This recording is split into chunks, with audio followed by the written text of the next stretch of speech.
Tu te prépares encore? Non, il met les paramètres en place.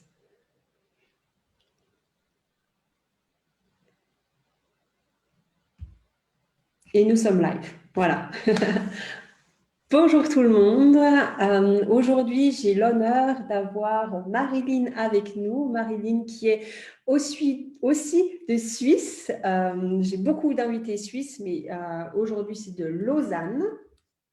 Et Marilyn, en fait, toi, tu accompagnes, donc depuis quelques années déjà, ça fait pas mal de temps que tu accompagnes les couples vers le mariage.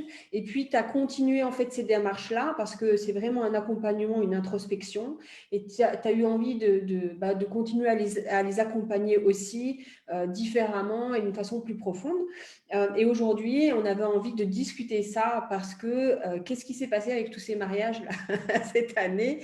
Et puis aussi pour l'année 2021, c'est la question qui se pose aussi pour ceux qui ont repoussé leur mariage. Et tu as plein d'astuces à donner. Donc, je suis vraiment contente de t'avoir avec nous. Est-ce que déjà, tu as envie de nous dire depuis combien de temps tu fais cette activité-là? Comment ça s'est passé cette année pour toi? Merci déjà beaucoup Christelle pour l'invitation, je suis ravie d'être là.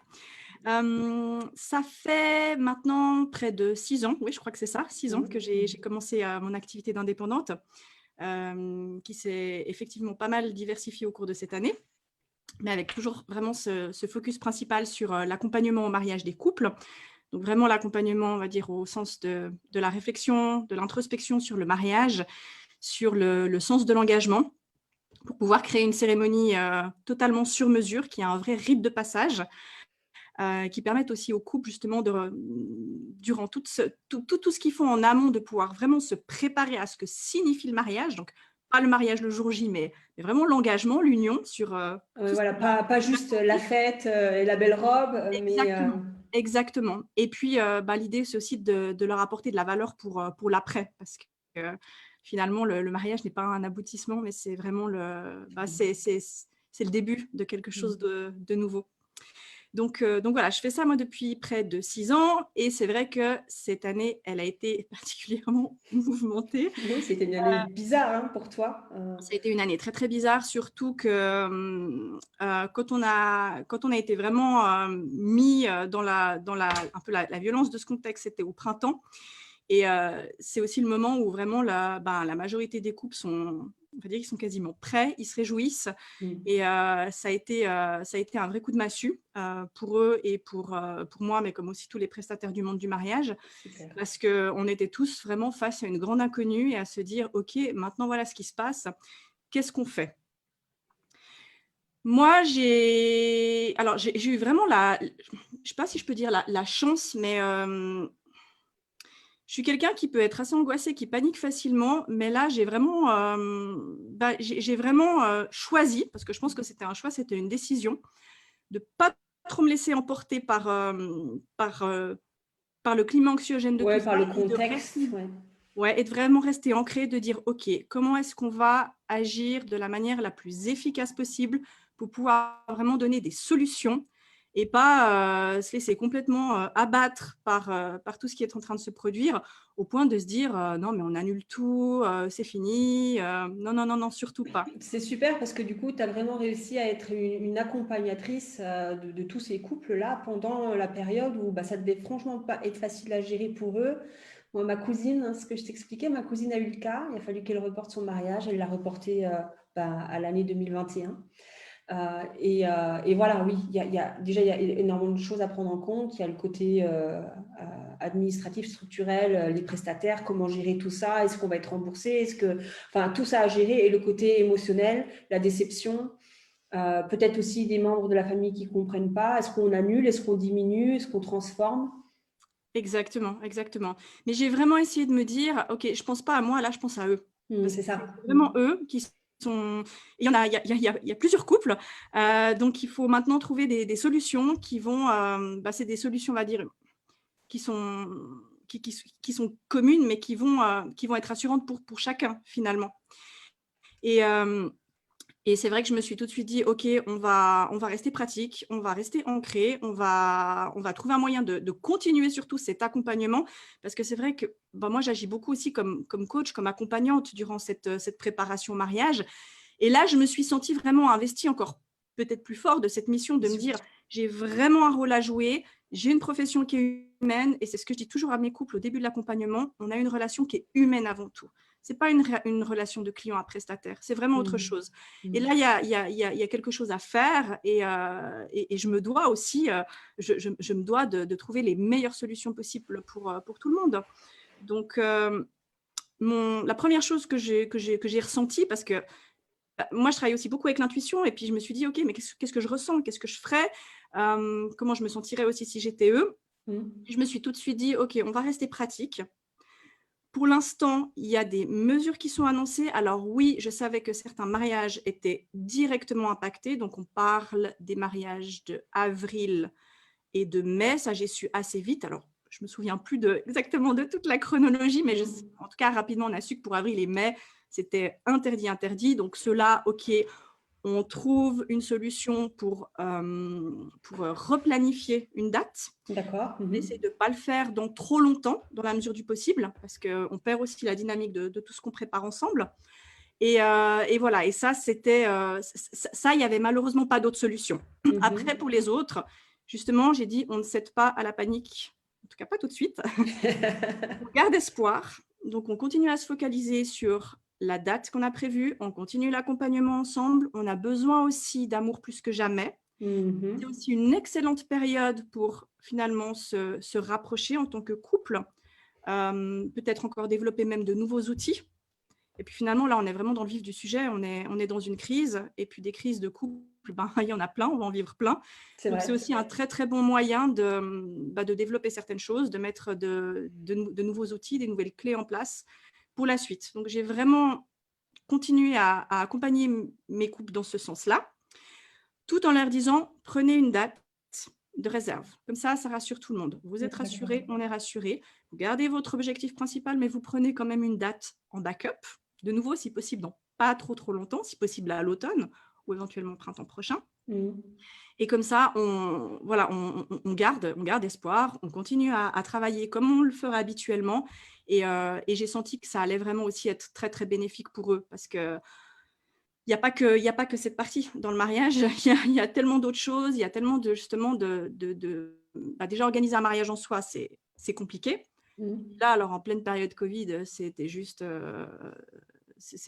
vraiment, c'était très très complexe. Donc je leur ai dit vraiment, voilà, il y a déjà tellement d'autres choses à faire, essayez au moins de vous focaliser sur le positif, et puis sur tout ce que vous pouvez prendre de cet accompagnement qui est aussi là pour apporter du bien-être. Oui, finalement, c'était une période exceptionnelle, donc prendre ce côté exceptionnel-là, sans franchement le mettre en négatif, et dire qu'est-ce que j'en fais, et peut-être le transformer en cette expérience exceptionnelle pour le couple, pour la structure du couple. Comme tu dis, c'est une crise. Parfait. allons affronter cette crise ensemble, finalement. Exactement. Donc, et pour les couples qui, par exemple, là, donc, comme ma cousine, par exemple, qui a reporté son mariage au mois de mars, quels sont les conseils que tu peux donner, parce que c'est pas sûr qu'ils puissent le faire au mois de mars. Donc, qu'est-ce que tu peux donner comme conseil? Comment ils peuvent gérer ça?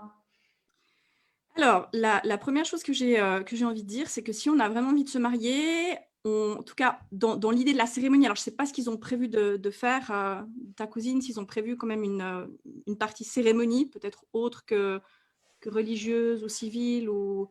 Ouais, ils ont tout, quoi, en fait, hein, que ce soit église, tout est là. Alors, en tout cas, je parle pour moi de ce que je connais par rapport à ce que je propose, vu que moi, je célèbre des cérémonies laïques.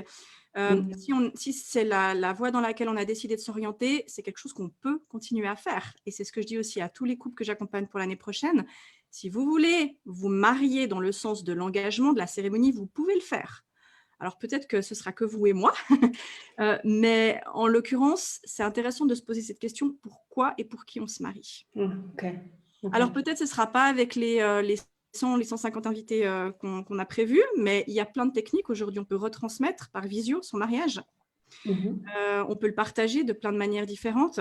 Après, c'est vrai que c'est intéressant de se recentrer sur mais qu'est-ce qui fait notre mariage? Est-ce que c'est juste le fait de le partager avec tout le monde ou c'est ce qu'on vit à deux parce que c'est notre rite de passage et que c'est aussi ce qu'on fait parce qu'on a envie de porter notre amour plus loin et parce qu'on a envie de passer par cet engagement.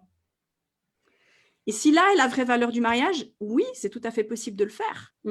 J'ai eu la chance, c'est vrai, cette année de pouvoir, on va dire, célébrer, on va dire, allez, je vais le dire en français, 70 à 75%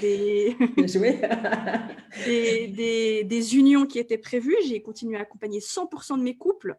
C'est génial. Il y a aussi plusieurs couples qui m'ont dit, nous, c'est cette date à laquelle on a envie de se marier, donc quoi qu'il arrive, on va se marier, même si c'est qu'avec toi, même si on est que les trois, même si on peut inviter peut-être que 5, 10, 15, aller jusqu'à 50 personnes, même si on avait prévu plus, on va le faire quand même. Moi, j'adore cette démarche parce qu'elle ramène de nouveau au vrai sens qu'on a envie de donner à l'essentiel. Donc voilà, c'est pas impossible de le faire. Et ce qu'il faut savoir, c'est que moi, ça fait aussi des années que j'accompagne des couples qui viennent de l'étranger pour faire ce qu'on appelle des elopements. Donc, elopement, c'est un terme anglo-saxon qui veut dire c'est une petite fugue en amoureux. Et c'est quelque chose qui a déjà le vent en poupe au niveau international depuis des années, où il y a plein d'amoureux qui se disent tiens, nous, on veut fuir le côté ultra traditionnel, ultra organisationnel du mariage. Et pour nous, notre amour, on a envie de le vivre pleinement, ensemble, de manière intime, dans un décor de rêve dans la nature. On part en voyage dans le pays de nos rêves et on va vraiment célébrer notre amour juste à deux ou avec très peu de personnes. Et on revient après chez nous et voilà, et on est mariés et on peut refaire une fête avec la famille ou autre. Mais on a vraiment vécu ça de manière très personnelle parce que c'est ce qui nous correspond. Ça fait déjà des années que je le fais. Et ça fait aussi pas mal de temps que je sens que ça pourrait vraiment intéresser des couples ici beaucoup plus localement. Encore un peu difficile parce que ça reste toujours très parce qu'il y a la tradition derrière. Et là, maintenant, c'est en train de bouger avec ce qui s'est passé cette année. J'ai eu cette année 3 couples d'ici, suisses, qui ont décidé de s'unir de cette manière, dont 2 qui l'auraient fait de toute façon parce que c'était vraiment leur... c'est ce qui leur correspondait. Et puis parce que finalement, c'est pas des fois quelque chose qu'on imagine, qu'on envisage, qu'on nous propose. Exact. Et si des fois on se pose la question, ok, mais est-ce qu'on est à l'aise finalement d'exprimer notre amour devant 150 personnes, ou est-ce qu'on le fait parce que ça s'est toujours fait comme ça? J'aime bien ce que tu dis en fait. Finalement, pour les personnes qui sont dans cette transition où ils ont envie de s'unir, ce qui est le plus important, c'est vraiment de savoir pourquoi on le fait, ce qui nous correspond. Et à partir du moment où on a cette réponse-là, c'est plus facile de se dire, voilà, par exemple, pour l'année prochaine, est-ce qu'on garde la date? Est-ce qu'on le fait toujours en grand nombre? Est-ce qu'on réduit le nombre? Une fois qu'on sait pourquoi on le fait et qu'on a la réponse à toutes ces questions, c'est beaucoup plus facile de prendre les décisions finalement. Voilà, est-ce que c'est traditionnel? Est-ce que c'est pour faire plaisir à la famille? Est-ce que non, c'est quelque chose dont moi j'ai besoin d'avoir toutes ces personnes proches autour de moi? Si c'est vraiment le cas, voilà, ce sera peut-être plus difficile de rester sur cette date-là. Par contre, si on se rend compte que non, c'est pas du tout quelque chose dont j'ai besoin, mais finalement, on peut rester sur la date et puis transformer le mariage, le diminuer. Exactement, voilà. On peut faire vraiment la cérémonie juste avec l'être aimé et avec la personne qui va célébrer et se dire, voilà, quand on aura de nouveau la possibilité de faire une fête, plus dans l'idée, on fait l'apéro, le souper, mais après tout, finalement, la partie de la cérémonie, c'est quelque chose de tellement personnel, de tellement spécial. Voilà, pourquoi pas envisager aussi cette solution, hein. En sachant que reporter, effectivement, c'est pas top. Et puis, c'est ce qu'on disait tout à l'heure, la vie, elle passe, la vie, elle continue à se dérouler. Après, on a peut-être envie d'avoir d'autres projets, on passe à autre chose. Donc, moi, je trouve toujours que l'énergie du moment, elle est très précieuse. Elle est très, très particulière, elle est très précieuse. Et parfois, si on passe ça, Malheureusement, c'est plus la même chose. C'est ça, ouais, ouais. Ok, donc finalement, les leçons, c'est savoir exactement pourquoi on fait les choses et ne pas arrêter sa vie, continuer, la vie continue. Et donc, du coup, si Oui. c'est un projet du moment, eh ben, c'est pas un projet qu'il faut remettre à beaucoup, beaucoup plus tard. Donc, s'il faut le décaler un petit peu, ok, mais pas trop pour garder cette énergie du moment. Ouais, c'est ce que je conseillerais parce que justement, c'est aussi ce que je te disais avant, mais si on repousse, enfin, si on repousse tout, si on annule tout, si on se dit ah non, mais en fait, on donne raison aussi à toute un peu L'amorosité, ouais. l'amorosité, l'austérité Mm. qui se trouve autour de nous. Et je pense que plus que jamais, on a besoin de faire vibrer l'amour dans ce monde, en ce moment. Et ça passe aussi vraiment par soi et par nos décisions. Donc, c'est aussi pour ça que je parle de cette manière-là. Non, je suis complètement d'accord avec toi. Et je trouve que, en effet, là, on parle mariage, mais ça s'extrapole finalement à tout ce qu'on fait dans la vie. Dès qu'on sait pourquoi on fait les choses, qu'on est reconnecté à soi, hein, parce que c'est une de tes quêtes, hein, reconnecter les gens à soi, et moi aussi, finalement, c'est une de mes quêtes complètement. Mais dès qu'on est reconnecté à soi, on sait pourquoi on fait les choses. Ça nous permet d'être beaucoup plus stable et de prendre des décisions plus directes et plus affirmées. Et en fait, en effet, on rayonne quelque chose d'autre parce que c'est clair et net, en fait. Et je pense que tu as raison, c'est quelque chose dont on a besoin, d'avoir des gens qui sont clairs, directs, qui savent pourquoi ils font les choses, sans avoir vraiment envie d'imposer ça aux autres, puisque de toute façon, une fois qu'on sait que c'est son propre centrage, c'est très bien qu'un autre a un centrage différent, donc une façon de faire différente, et c'est complètement OK. Oui, mais absolument, je peux que